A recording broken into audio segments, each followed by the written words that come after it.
শরীরে পটাশিয়াম কমে গেলে শুধু দুর্বলতাই হয় না, হতে পারে পেশিতে টান, হৃদস্পন্দনে অস্বাভাবিকতা, এমনকি গুরুতর সমস্যাও।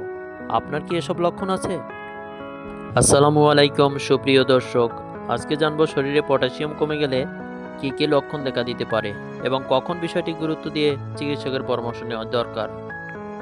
প্রথম লক্ষণ হতে পারে দুর্বলতা ও অতিরিক্ত ক্লান্তি। পটাশিয়াম পেশি ও স্নায়ুর স্বাভাবিক কাজের জন্য গুরুত্বপূর্ণ, তাই মাত্রা কমে গেলে শরীর দুর্বল লাগতে পারে।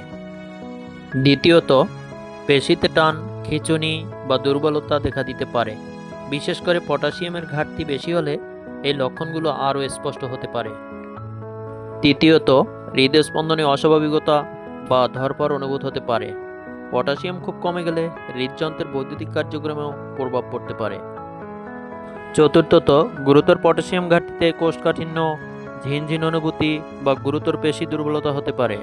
আর হৃদস্পন্দন খুব অনিয়মিত হওয়া, শ্বাসকষ্ট বা প্রচণ্ড দুর্বলতা হলে দ্রুত চিকিৎসা নেওয়া জরুরি। তবে মনে রাখবেন, শুধু লক্ষণ দেখে পটাশিয়াম কমেছে নিশ্চিত হওয়া যায় না। প্রয়োজনে রক্ত পরীক্ষা করুন। এমন আরও নতুন নতুন স্বাস্থ্য তথ্য পেতে আমার ডেইলি হেলথ অ্যাডভাইস চ্যানেল এবং পেজটি সাবস্ক্রাইব এবং ফলো দিয়ে সাথে থাকুন। আল্লাহ হাফেজ।